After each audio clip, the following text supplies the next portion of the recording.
Hi guys, तो वापस आपका संदीप की पाठशाला में स्वागत है। और अपने पार्ट 2 के अंदर ये टॉपिक्स जो कि अपना ग्रेविटेशन टॉपिक चल रहा था, उसके अंदर पार्ट 2 के अंदर अपन ने ये टॉपिक्स देख लिए थे। आज अपन पार्ट 3 देखने वाले। तो सबसे पहले ये देखते हैं कि पार्ट 2 में अपन रिकॉल कर लेते हैं कि पार्ट 2 में अपन ने क्या क्या करके रखा हुआ था। तो पहला टॉपिक जो अपन पार्ट 2 में किया था वो था importance of gravitation, free fall, value of g, motion of object under influence of gravitation force, जो अपन ने 3 वैल्यू निकाली थी, v = u + gt, s = ut + ½ gt², और v² - u² = 2gh। तो ये अपन ने ये चीज निकाल के रखी थी। और लास्ट जो टॉपिक था मास एंड वेट का, वो अपन निकाल के चल चुके थे। आज अपन को पार्ट 3 का चालू करना है, तो वो अपन ये देखते हैं। गाइस, तो अपना आज जो पहला टॉपिक है वो क्या है, wait of moon is 1/6 the wait of earth. Moon पे जो वेट होगा वो चीज क्या होगा, 1/6 होगा वेट ऑफ अर्थ के। अब अपन ये चीज प्रूव करते हैं, तो अपन ये क्या अज्यूम करते हैं कि जो एक ऑब्जेक्ट जो है ना, उसी ऑब्जेक्ट को अपन मून पे भी रखते हैं और उसी ऑब्जेक्ट को अपन अर्थ पे भी रखते हैं। तब यहां से अपन ये चीज प्रूव करेंगे फर्स्ट और सेकंड केस के थ्रू। चलो ये चीज देखते हैं अपन गाइस। तो पहला केस जो क्या है, पहला केस ये बोलता है जब उस ऑब्जेक्ट को आप मून पे रखोगे तब क्या होगा। पहला केस ये बोल रहा है, तो मैंने बोल दिया मास ऑफ ऑब्जेक्ट जो होगा उसको अपन स्मॉल m ले रहे हैं। फिर मास ऑफ अर्थ वो क्या हो जाएगा, m। अभी अपन मून के लिए अर्थ के रिलेटेड निकाल लेते हैं। ये ऑब्जेक्ट को अपन अर्थ पे रखते हैं, तो मास ऑफ अर्थ हो जाएगा मास ऑफ me, और हो जाएगा radius of earth, radius of अर्थ जो होगा re होगा, और दोनों के बीच में डिस्टेंस हो गया। तो इसमें यूनिवर्सल लॉ ऑफ ग्रेविटेशन जो कि अपन ने पार्ट 1 में देखा हुआ था, मैं चाहूंगा जिसको यूनिवर्सल लॉ ऑफ ग्रेविटेशन नहीं पता वो पार्ट 1 में जाके मेरा वीडियो इस टॉपिक को क्लियर कर ले। तो यूनिवर्सल लॉ ऑफ ग्रेविटेशन क्या बोलता है, universal law of gravitation, law of gravitation ये बोलता है कि जो वेट एक्चुअली में क्या था, वेट था टोटल जो फोर्स अप्लाई कर रहा था वहां पे ग्रेविटेशनल फोर्स के थ्रू। तो वेट ऑफ अर्थ किसके इक्वल हो जाएगा, capital G, universal law of constant जिसको अपन ग्रेविटेशनल कांस्टेंट भी बोलते हैं, और इसकी वैल्यू फिक्स थी, और मास of earth of mass of object upon radius of earth का स्क्वायर। ये अपना निकल गया वेट ऑफ अर्थ पे, जो अपना एक ऑब्जेक्ट किसी अर्थ पे रहेगा। तो अब अपन निकालेंगे कि भाई अगर वही ऑब्जेक्ट को आप मून पे रखोगे तब क्या इफेक्ट पड़ेगा, जो कि सेकंड केस देखते हैं। तो ये चीज तो सेम ही रहेगी, वो ऑब्जेक्ट का मास जो रहेगा वो तो स्मॉल m के इक्वल होगा, और जो मास ऑफ अर्थ ये था, अब ये मास ऑफ मून जो होगा वो किसके इक्वल हो जाएगा, मास ऑफ मून के। और जो रेडियस ऑफ मून जो होगा, रेडियस ऑफ मून वो किसके इक्वल हो जाएगा, rm के। तो वापस universal law of gravitation constant के हिसाब से अपन क्या जान जाएंगे, जो वेट ऑफ मून जो है वो किसके इक्वल हो जाएगा, g capital mass of moon, small mass of m वो मास ऑफ ऑब्जेक्ट था, और रेडियस ऑफ मून का, ये रेडियस ऑफ मून का स्क्वायर। ये इक्वेशन अपनी पहली इक्वेशन हो गई, और ये इक्वेशन अपनी दूसरी इक्वेशन हो गई। गाइस, यहां से इसके फर्दर बढ़ने से पहले अपन को एक चीज मालूम होनी चाहिए, क्या, जो मास ऑफ अर्थ जो होता है वो 100 टाइम्स होता है मास ऑफ मून के, और जो रेडियस ऑफ अर्थ होता है वो 4 टाइम्स होता है रेडियस ऑफ मून के। ठीक है गाइस, तो यहां से अपन ये करेंगे कि फर्स्ट इक्वेशन को सेकेंड इक्वेशन से डिवाइड कर देंगे। तो गाइस, ये यहां पे मैं इसको हटा देता हूं, पहले इक्वेशन को सेकेंड इक्वेशन से डिवाइड कर देते हैं। तो WE/WM weight of earth by weight of moon किसके इक्वल हो जाएगा, कि G mass of earth, mass of object upon radius of earth का whole square upon G mass of moon, mass of object, radius of moon का whole square. अब ये mass of जो अर्थ था वो 100 टाइम्स मास ऑफ मून होगा और radius of जो अर्थ होगा 4 टाइम रेडियस ऑफ मून होगा। इसको अपन लिख देते हैं, तो कैपिटल जी मास ऑफ अर्थ की जगह 100 times mass of moon into 100 times mass of moon और मास ऑफ ऑब्जेक्ट को मैं यहीं से काट देता हूँ, यहाँ से मास ऑफ मून भी कट गया, ये कैपिटल जी भी काट देते हैं, तो यहाँ से ये चीज़ यहाँ पे क्या बच जाएगी, खाली 100 times mass of moon upon radius of अर्थ किसके इक्वल है, 4 टाइम्स रेडियस ऑफ मून के, 4 टाइम्स रेडियस ऑफ मून का होल स्क्वायर, और ये चीज़ ऊपर आ जाएगी रेडियस ऑफ मून का square upon mass of moon. तो ये मास ऑफ मून और मास ऑफ मून यहाँ से कट गया, अब यहाँ बच जाएगा 100 और ये बच जाएगा 4 4 16 रेडियस ऑफ मून का square into radius of moon का स्क्वायर, इसको इससे काट दो, कितना आ जाएगा 100 अपॉन 16। अच्छा 100 अपॉन 16 को आप डिवाइड करोगे, यहाँ पे 16 6 जा कितना होता है 96, और फिर इसमें क्या बच जाएगा 4, यहां पॉइंट लगा दो आप 0, तो 16 2 जा 32, यहां पे क्या बच जाएगा 8, पॉइंट लगा वापस 0 और 16 5 जा 80। तो अपन यहां पे क्या बोल देंगे, अप्रॉक्स वैल्यू जो आ रही है वो किसके इक्वल आ रही है 6 के। तो मैं बोल सकता हूं क्या, weight of earth upon weight of moon किसके इक्वल हो जाएगा 6 के। तो यहां पे लिख दूंगा क्या, weight of earth equals to 6 weight of moon, तो वेट ऑफ मून जो होगा वो 1/6 होगा वेट ऑफ अर्थ के। तो गाइस अपन ने यहां तक ये चीज केमिकली एकदम फिजिकली प्रूफ कर ली कि जो वेट ऑफ मून जो होगा वो 1/6 वेट ऑफ अर्थ होगा। तो मेरे ख्याल से ये डेरिवेशन आपको प्रॉपरली क्लियर हो चुका होगा। अब इसमें जो क्वेश्चन पूछता है कि मान लीजिए मेरा अर्थ पे जो वेट है, एक क्वेश्चन लेते हैं, मान लीजिए अर्थ पे मेरा वेट 30 kg है, तो मून पे कितना होगा, मून पे क्या बोला उसने, वेट ऑफ मून जो होगा 1/6 वेट ऑफ अर्थ होगा, तो 6 5 जा 30, तो मून पे वेट हो जाएगा मेरा 5 kg। जो वेट अर्थ पे आपका 30 किलो होगा वही वेट मून पे जाके आपका कितना हो जाएगा 5 किलो। ये चीज यहां से मैंने प्रूफ कर ली। तो गाइस यहां से मेरा फर्स्ट टॉपिक क्लियर होता है।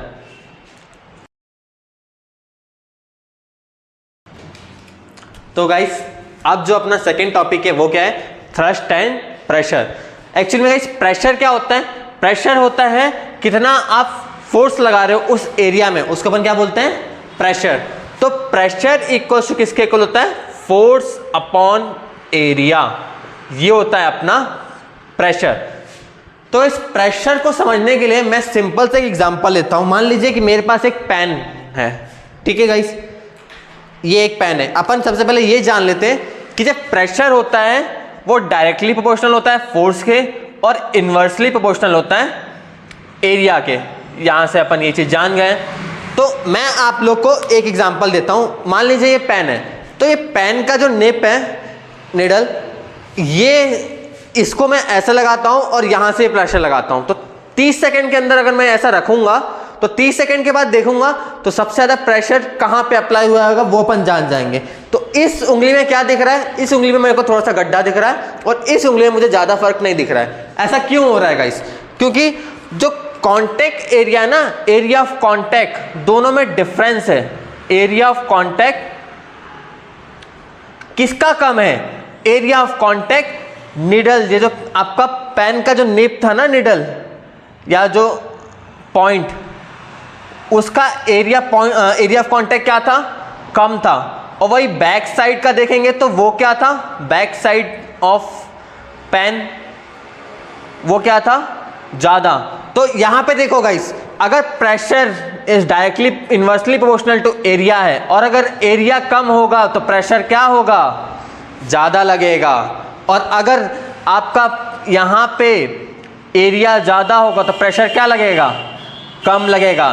तो गाइस इसी वजह से आप दोनों तरफ तो सेम फोर्स अप्लाई कर रहे हो, कांस्टेंट फोर्स।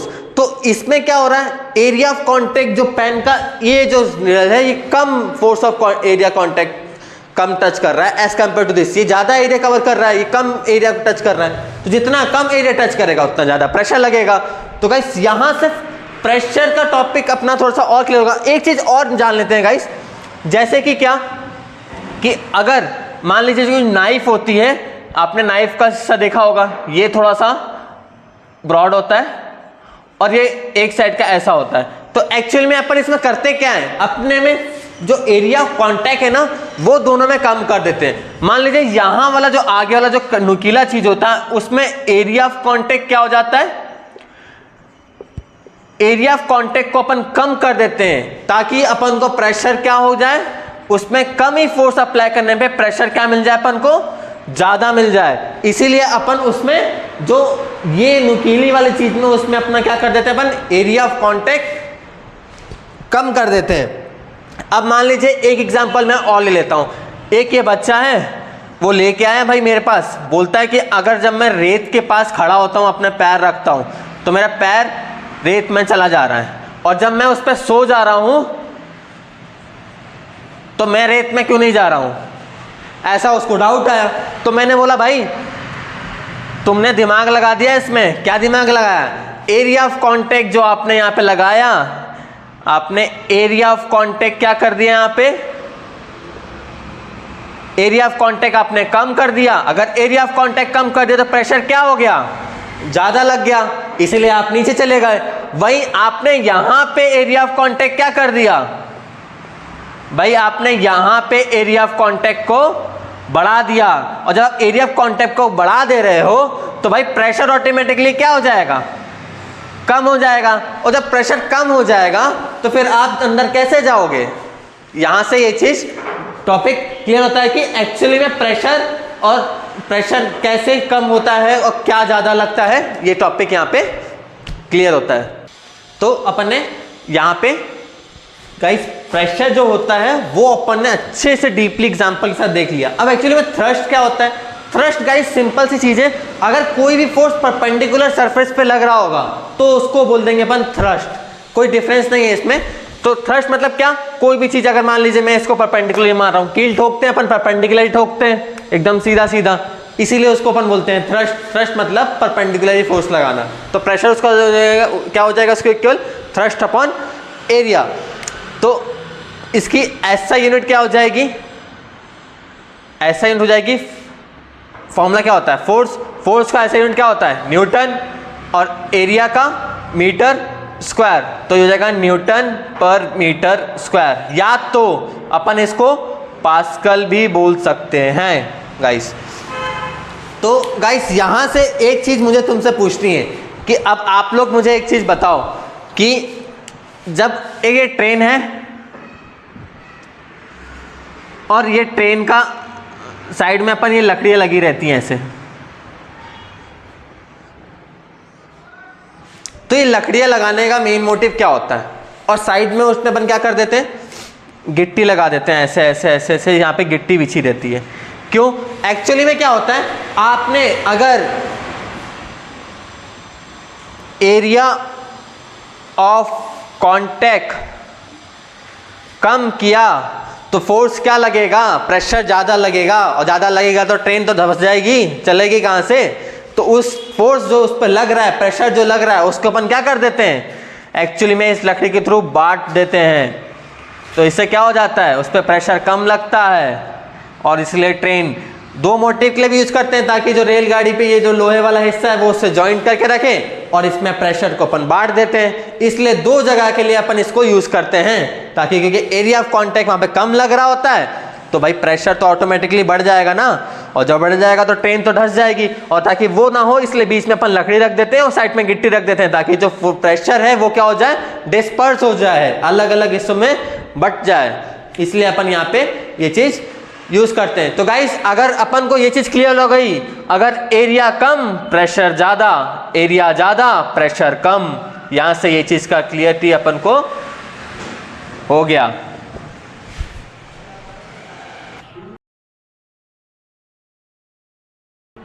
तो गाइस अपना आज का जो थर्ड टॉपिक है वो क्या है कि बायोंसी।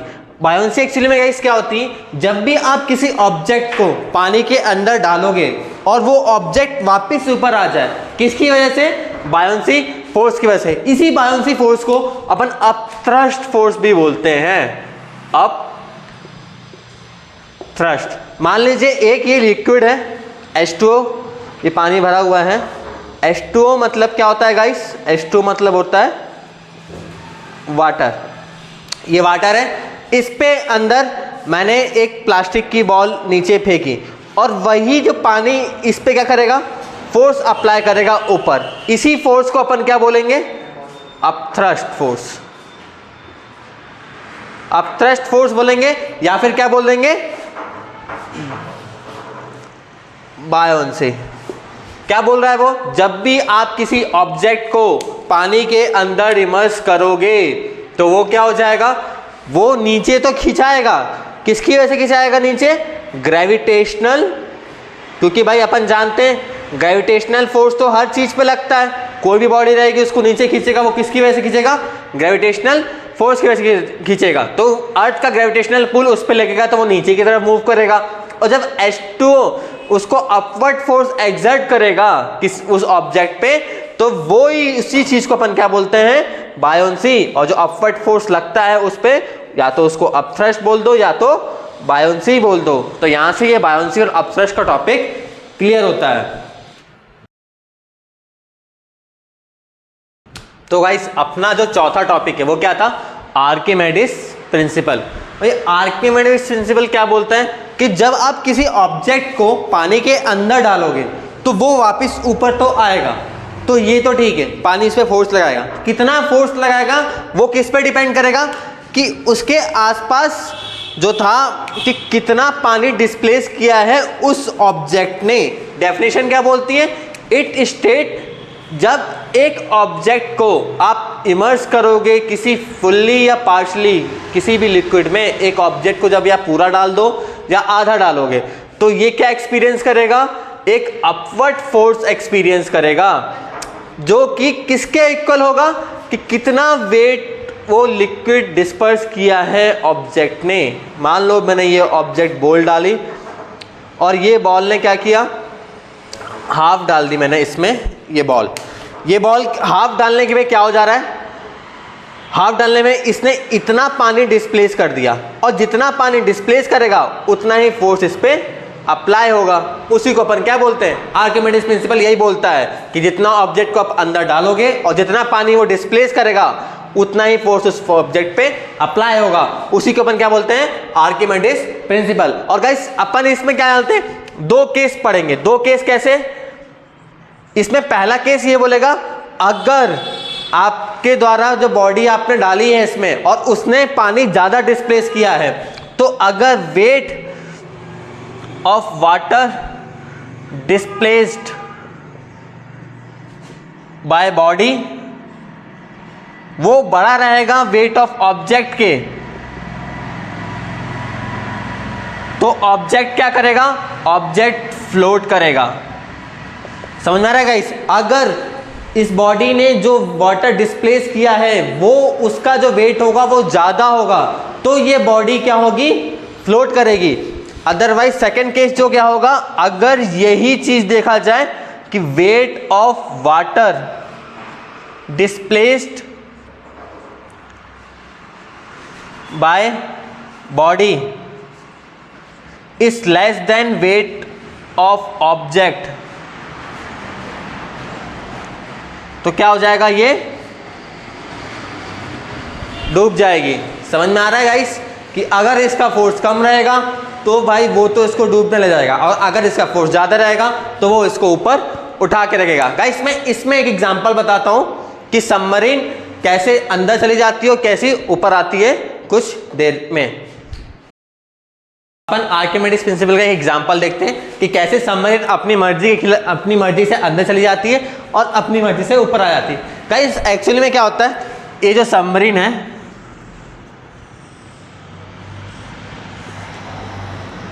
इसके पास एक क्या होता है?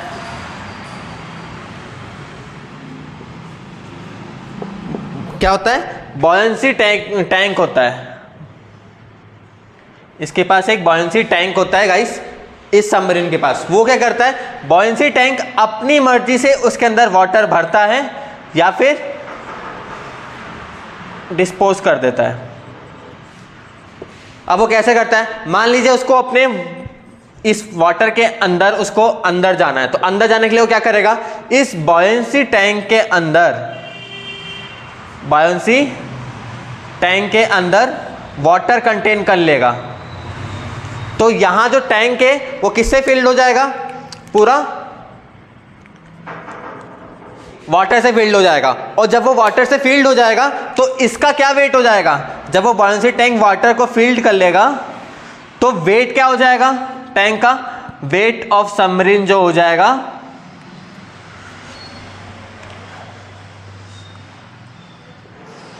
वेट ऑफ सबमरीन क्या हो जाएगा, ज्यादा हो जाएगा, ग्रेटर हो जाएगा। और जब वो ग्रेटर हो जाएगा तो जितना पानी इसने डिस्प्लेस किया है तो क्या हो जाएगा, जितना पानी इसने डिस्प्लेस किया है वो इससे कम हो जाएगा। तो जब ये इसका वेट ज्यादा हो जाएगा तो ये अंदर चला जाएगा और मान लो, और जब इसको ऊपर आना होगा तो ये क्या कर देगा, इसी वाटर को बाहर निकाल देगा और यहाँ पे क्या क्रिएट कर देगा, एयर क्रिएट कर देगा। और जब यहाँ पे एयर क्रिएट हो जाएगा तो ये हल्का हो जाएगा।